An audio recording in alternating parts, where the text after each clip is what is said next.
తెలంగాణ రాష్ట్ర వ్యాప్తంగా విస్తారంగా వర్షాలు కురుస్తున్నాయి. గత 2 రోజులుగా హైదరాబాద్లో రాత్రి సమయంలో కుండపోత వర్షం కురిసింది. ఇక తెలంగాణ వ్యాప్తంగా ఏ జిల్లాలలో ఎంత మేరకు వర్షపాతం నమోదయ్యింది, ఎక్కడెక్కడ భారీ వర్షాలు కురిశాయి, రానున్న రోజుల్లో పరిస్థితి ఏ విధంగా ఉండబోతుంది అనే వివరాలను తెలుసుకుందాము. మనతో పాటు వాతావరణ శాఖ అధికారి శ్రీనివాస్ గారు ఉన్నారు. మిగతా విషయాలను ఆయన మాటల్లోనే అడిగి తెలుసుకుందాము. నమస్తే సార్. సార్, గత 2 రోజులుగా హైదరాబాద్లో రాత్రి సమయంలో అక్కడక్కడ మోస్తారు వర్షం జోరుగా కూడా కురిసింది. అయితే ఎక్కడెక్కడ ఎంత మేరకు వర్షపాతం నమోదయ్యింది అంటారు? మనకి నిన్న రాష్ట్రంలో మహబూబ్ నగర్ జిల్లాలో అత్యధికంగా 11 సెంటీమీటర్ల రైన్ఫాల్ రికార్డ్ అయింది. అలాగే మన సిటీలోని 3 జిల్లాల్లో మేడ్చల్ మల్కాజ్గిరిలో హైయెస్ట్ 5 సెంటీమీటర్స్, మిగిలిన 3 జిల్లాల్లోనూ కూడా 3 నుంచి 5 సెంటీమీటర్ల వరకు నిన్న వర్షపాతం రికార్డ్ అయ్యాయండి. అలాగే మిగిలిన జిల్లాలు మనకి ఎస్పెషల్లీ ఈ పశ్చిమాన ఉన్న జిల్లాలు వికారాబాదు, కామారెడ్డి, ఉమ్మడి మహబూబ్ నగర్ జిల్లా, ఈ జిల్లాలన్నింటిలో కూడా ఇంచుమించు 3 నుంచి 5 సెంటీమీటర్లు వర్షపాతం రికార్డ్ అయింది. మిగిలిన రాష్ట్ర వ్యాప్తంగా అన్ని జిల్లాల్లోనూ కూడా ఇంచుమించుగా 1 నుంచి 3 సెంటీమీటర్ల వరకు మొత్తానికి విస్తారంగా వర్షాలు అయితే పడినాయి. అయితే నిన్న రాత్రి సమయంలో ఉరుములు, మెరుపులు, ఈదురుగాలతో కూడినటువంటి వర్షాలను చూసాము. ఇక్కడ అక్కడక్కడ పిడుగులు పడినట్టుగా భారీ శబ్దాలు కూడా వచ్చాయి. అటువంటి కేసులు ఏమైనా మీ దృష్టికి వచ్చాయా సార్? పిడుగుపాటు కూడా మళ్ళీ చూస్తున్నామండి. యాక్చువల్ మాన్సూన్ టైంలో ఏంటంటే మనకి క్యూములోనింబస్ మేఘాలు ఎక్కువగా ఫామ్ అవ్వవు. మనకి క్యూములోనింబస్ మేఘాలు ముఖ్యంగా మనకి భూతాపం అంటే భూమి వేడిగా ఉండి కింద నుంచి పైకి వేడిగాలు పోతున్నప్పుడు మటుకు క్యూములోనింబస్ మేఘాలకు ఎక్కువ అవకాశం ఉంటుంది. అయితే ఈసారి మనకి మాన్సూన్ ప్రవేశించిన తర్వాత మళ్ళీ ఒక వారం రోజులు విరామం వచ్చింది. ఆ విరామంలో మళ్ళీ టెంపరేచర్స్ పెరిగినాయి. మళ్ళీ 38 నుంచి ఇంచుమించు 40 డిగ్రీల వరకు టెంపరేచర్లు పెరగడం వల్ల కొద్దిగా ఈ వేడిమి ఉండటం వల్ల ఇంకా క్యూములోనింబస్ మేఘాలు ఫామ్ అవుతున్నాయి. దీని ప్రభావం వల్లే మనం నిన్న మొన్న కూడా సిటీలో కూడా పెద్ద పెద్ద క్యూములోనింబస్ మేఘాలు ఏర్పడటం, పిడుగుపాటు ఇది చూసాము. ఇది మళ్ళీ విస్తారంగా వర్షాలు పడి సర్ఫేస్ కూల్ అయిన తర్వాత క్యూములోనింబస్ మేఘాల తాకిడి కూడా కొద్దిగా తగ్గిపోయే అవకాశం ఉంటుంది. ప్రస్తుతం ఇంకా వేడిగా ఉన్నందువల్ల రాగల 3-4 రోజుల వరకు కూడా వీటికి ఛాన్స్ ఉందని కూడా మనం వార్నింగ్ ఇస్తున్నాం. ఈ వర్షాలు పడడానికి గల ప్రధాన కారణం ఏమని చెప్పుకోవచ్చు? నైరుతి ఋతుపవనాల కదలికలు ఏ విధంగా ఉన్నాయి, వాటి ప్రభావం తెలంగాణ రాష్ట్రం మీద ఏ విధంగా ఉంది? నైరుతి ఋతుపవనాలు కూడా ఒక 7-8 రోజులు గ్యాప్ తర్వాత మళ్ళీ అనుకూల పరిస్థితులు కనిపిస్తున్నాయి. మళ్ళీ కొంచెం ముందుకు కదిలే అవకాశం కూడా ఉంది. ఈలోగా మనకి తెలంగాణ దానికి సమీపంలో ఏర్పడుతున్నటువంటి ఉపరితల ఆవర్తనాలు, ద్రోణుల వల్ల మళ్ళీ మనకి మాయిశ్చర్ అట్రాక్షన్, క్లౌడింగ్, వర్షాలు పడుతున్నాయి. ఈ పరిస్థితి రాగల 4-5 రోజుల వరకు కూడా కంటిన్యూ అవకాశం అయితే ఉంది. అయితే వర్షాలను దృష్టిలో ఉంచుకొని ఏ జిల్లాలకు ఎటువంటి కలర్ వార్నింగ్స్ని ఇవ్వడం జరిగింది అంటారు? మనం రాగల 5 రోజులకి రాష్ట్ర వ్యాప్తంగా అన్ని జిల్లాల్లోనూ విస్తారంగా వర్షాలు పడే అవకాశం ఉందని వార్నింగ్ ఇస్తున్నాము. అలాగే ఇప్పుడు ప్రస్తుతం ఉన్న మనకి ఈ ఉపరితల ఆవర్తనము మనకి దక్షిణ తెలంగాణ, దానికి ఆనుకున్నటువంటి ఉత్తర అంతర్గత కర్ణాటక ఈ ప్రాంతంలో ప్రస్తుతం కేంద్రీకమైంది. దాని పొజిషన్ బట్టి ప్రస్తుతం ఈరోజు మనకి ముఖ్యంగా ఈ దక్షిణంలో ఉన్న జిల్లాలు ఉమ్మడి మహబూబ్ నగర్ జిల్లా, వికారాబాదు, సంగారెడ్డి, అలాగే మన నిజామాబాదు, నిర్మల్ ఈ ప్రాంతంలో భారీ వర్షం అంటే 7 సెంటీమీటర్ల పైబడి వర్షపాతం పడే అవకాశం ఉందని ఈరోజు వార్నింగ్ ఇవ్వడం జరిగింది. రాష్ట్రంలోని మిగిలిన అన్ని జిల్లాల్లోనూ అలాగే సిటీలోని 3 జిల్లాల్లోనూ కూడా వర్షం ఈ క్లౌడీనెస్ కంటిన్యూ అవుతుంది, వర్షం కూడా కంటిన్యూ అవుతుంది. సిటీలో అకేషనల్ స్పెల్స్ ఆఫ్ రెయిన్ కూడా, ఈ ఇంటెన్స్ స్పెల్స్ కూడా ఉండే అవకాశం ఉంది. Okay sir. అయితే ప్రధానంగా చూసుకుంటే సాయంకాలం సమయంలో మనకి అంటే వాతావరణం మారిపోతుంది, రాత్రి సమయంలో మనకి వర్షం అనేది కురుస్తుంది. అయితే రానున్న 4 రోజుల పాటు చూసుకుంటే ఏ సమయంలో మనకు అత్యధికంగా వర్షపాతం నమోదయ్యే అవకాశం ఉంది అంటారు? మనకి జనరల్గా మాన్సూన్ పీరియడ్లో ఏంటంటే ఈ సమయంలో అని ఉండదండి. మనకి విస్తారంగా కనుక మాన్సూన్ ఫ్లో ఫుల్గా ఉన్నట్టయితే మనకి ఈ స్ట్రాటస్ క్లౌడ్స్ అని చాలా కింద తక్కువ ఎత్తులో ఏర్పడతాయి. వీటి వల్ల ఏంటంటే ఉదయం సమయం, మధ్యాహ్నం సమయం అన్ని సమయాల్లో కూడా కొద్దిగా చిరుజల్లులు పట్టడం, ఒక్కొక్కప్పుడు మంచి భారీ వర్షం పట్టడం ఇదంతా జరుగుతుంది. అయితే భూమి వేడిగా ఉన్నప్పుడు ఏంటంటే ఈ క్యూములోనింబస్ మేఘాల తాకిడి ఎక్కువగా సాయంత్రం, రాత్రి వేళల్లో ఉంటుంది.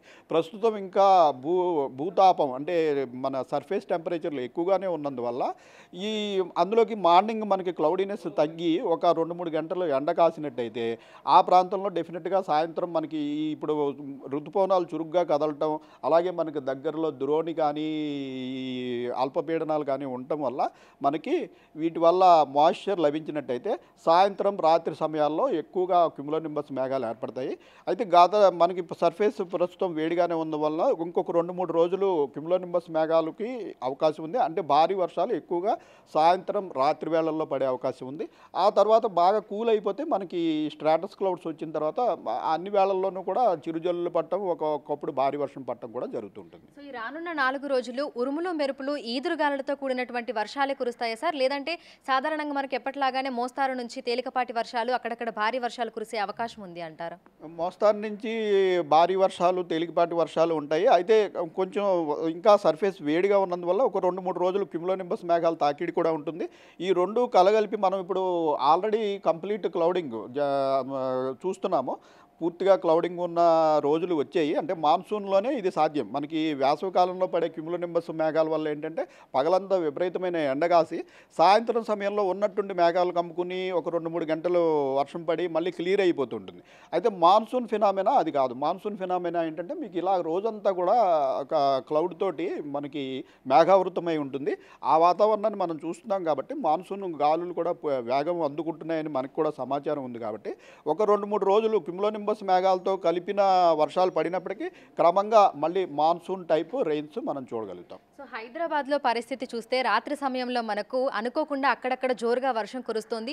లోతట్టు ప్రాంతాలలో మనకి ఎక్కడికక్కడ వరద నీరంతా కూడా రోడ్ల మీదకి చేరిపోవడము, ఇళ్లలోకి వెళ్ళడం ఇటువంటి సంఘటనలు కూడా మనం చూస్తున్నాము. అయితే దీన్ని దృష్టిలో ఉంచుకొని క్షేత్రస్థాయిలో అధికారులను ఏ విధంగా అలర్ట్ చేస్తున్నారు, అక్కడ ఉన్నటువంటి ప్రజలకి ఏ విధంగా అలర్ట్స్ పంపిస్తున్నారు?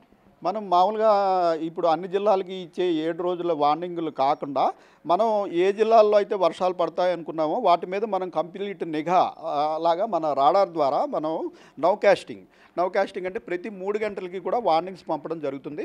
ఈ మనం ఏ జిల్లాల్లో అయితే వర్షాలు పడతాయి అనుకున్నామో ఆ జిల్లాల్లో నిజంగా క్లౌడ్ డెవలప్ అయిందా, క్యూమ్లోనింబస్ మేఘాలు ఉన్నాయా లేదా అన్నది స్పష్టంగా మనం రాడార్లో చూడగలుగుతాం. సో రాడార్లో చూసిన తర్వాత ప్రతి 3 గంటలకు ఒకసారి సంబంధిత జిల్లాలకి అలాగే జిహెచ్ఎంసీ అధికారులకి, సిటీ ట్రాఫిక్ పోలీస్ అధికారులకి వీళ్ళందరికీ కూడా మనం రాగల 3 గంటల్లో మీ ప్రాంతంలో వర్షం పడుతుంది, ఎక్కడ భారీ వర్షం పడుతుంది, ఎక్కడ లైట్ వర్షం పడుతుంది అన్నది కూడా మనం ఇవ్వగలుగుతున్నాం. జిహెచ్ఎంసీ స్టాఫ్ కూడా ఇక్కడ మన ఆఫీసులోనే ఇద్దరిని పెట్టారు. వారి ద్వారా ఏంటంటే రాగల 2-3 గంటల్లో ఒక గంటలో ఏ వైపు సిటీలో వర్షం పడుతుంది అని మనం తక్షణం వారికి సమాచారం ఇవ్వడం, వాళ్ళు వైర్లెస్ సెట్ల ద్వారా ఆ క్షేత్రస్థాయిలో ఉన్నటువంటి స్టాఫ్కి పంపించడం, ట్రాఫిక్కి వీటికి ఇబ్బంది కలగకుండా, ఎలక్ట్రిసిటీ పంపిణీకి ఇబ్బంది కలగకుండా తగు చర్యలు తీసుకోవడానికి ఐఎండి వాళ్ళతో పాటు కోఆర్డినేషన్తో వర్క్ చేస్తున్నాము. హైడ్రా స్టాఫ్ అట్లాగే జిహెచ్ఎంసీ వీరందరికీ కూడా మనం ఈ నౌకాస్ట్ ద్వారా ఒకసారి మనం రాగల 5 రోజుల్లో వర్షాలు ఉన్నాయి అనుకున్నాం కాబట్టి మన ఈ నౌకాస్ట్ ద్వారా మనకి రాడార్లో స్పష్టంగా తెలుస్తుంది. దాన్ని బట్టి మనం ప్రత్యేకంగా వార్నింగ్స్ వారికి అందజేయడం జరుగుతుంది. ఇక జిల్లాల్లో ఉన్నటువంటి అధికారులకు అదేవిధంగా రైతులకు ఎటువంటి అలర్ట్స్ని పంపిస్తున్నారు? ఎందుకంటే ఉరుములు మెరుపులు ఈదురుగాలులు అక్కడక్కడ పిడుగుబాటు సంభవించేటువంటి అవకాశాలు ఉన్న నేపథ్యంలో పొలాలకు వెళ్ళేటువంటి రైతులు ఉంటారు. అదేవిధంగా గ్రామీణ ప్రాంతాలలో పెద్ద పెద్ద చెట్లు కూడా మనకు ఉంటాయి కాబట్టి అక్కడ ఉన్నటువంటి అధికారులకు సిబ్బందికి ఏ విధమైనటువంటి అలర్ట్స్ పంపిస్తున్నారు? మనకి ఈ రెగ్యులర్గా ఇచ్చే వాతావరణంతో పాటు ఆగ్రోమెట్రలాజికల్ యూనిట్ అని కూడా ఉందండి.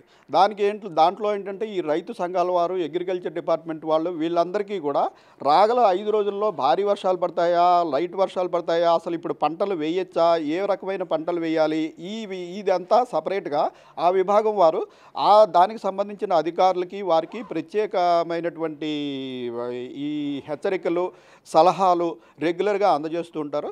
అలాగే మనకి ఫ్లడ్ మెట్ ఆఫీస్ అని ఉంది. ఏ ప్రాంతంలో అయినా మనకి ఈ నదుల పరివాహక ప్రాంతంలో మనకి గోదావరి, ఈ శబరి, ఈ నదులన్నీ మనకి తెలంగాణ నుంచి వెళ్ళే నదుల ప్రాంతంలో మనకి భారీ వర్షాలు పడినట్టయితే ఎక్కడైనా వరదలు వచ్చే అవకాశం ఉందా, పంటలు ఏమైనా మునిగిపోయే అవకాశం ఉందా, దీని గురించి కూడా హెచ్చరికలు మనకి ఫ్లడ్ మెట్ ఆఫీసు అట్లాగే అగ్రికల్చర్ అనుసంధానిత వాతావరణ విభాగం వారు రెగ్యులర్గా దానికి సంబంధించిన అధికారులందరికీ బులెటిన్ ద్వారా మనకి ఎప్పటికప్పుడు హెచ్చరికలు తెలియజేస్తున్నాం. సో ఈ రాగల 4 రోజులు ఆ తర్వాత కూడా మనకు ఇదే విధమైనటువంటి వాతావరణ పరిస్థితి ఉంటుంది అని చెప్పుకోవచ్చు సార్? ఋతుపవనాలు మళ్ళీ ఊపందుకున్నట్టయితే ఈ పరిస్థితి కంటిన్యూ అవకాశం ఉంది. ప్రస్తుతం అయితే రాగల 4-5 రోజులకి మనకి విస్తారంగా వర్షాలు కనపడుతున్నాయి.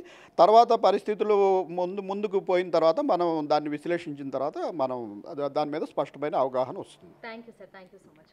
సో ప్రస్తుతం చూసుకున్నట్లయితే ఇటు హైదరాబాద్తో పాటు తెలంగాణ రాష్ట్ర వ్యాప్తంగా కూడా మనకు విస్తారంగా వర్షాలు కురుస్తున్నాయి. ఇక ఈ రోజు మనకి దక్షిణ జిల్లాలలో మోస్తారు నుంచి భారీ వర్షాలు కురిసే నేపథ్యంలో ఎల్లో అలర్ట్స్ని జారీ చేసినట్టుగా కూడా వాతావరణ శాఖ అధికారులు చెప్తున్నారు. ఇక హైదరాబాద్తో పాటు తెలంగాణ రాష్ట్ర వ్యాప్తంగా అన్ని జిల్లాలలో కూడా తేలికపాటి నుంచి మోస్తారు వర్షాలు, అక్కడక్కడ భారీ వర్షాలు కురిసే అవకాశం ఉన్నట్లుగా, ప్రధానంగా ఉరుములు మెరుపులు ఈదురుగాలులతో కూడినటువంటి వర్షాలు కురిసే అవకాశం ఉన్నట్లుగా కూడా తెలుపుతున్నారు. దీంతో పాటుగా మనకు అక్కడక్కడ పిడుగుపాటు సంభవించేటువంటి అవకాశాలు కూడా ఉన్నాయని, సో ప్రజలందరూ కూడా అప్రమత్తంగా ఉండాలని, ఈదురుగాలులు వీస్తున్నటువంటి సమయంలో అత్యవసరమైతే తప్ప బయటకు రాకూడదని కూడా పదే పదే హెచ్చరికలు కూడా జారీ చేస్తున్నారు. వీడియో జర్నలిస్ట్ లక్ష్మీకాంత్తో అంజుమ బిగ్ టీవీ, హైదరాబాద్.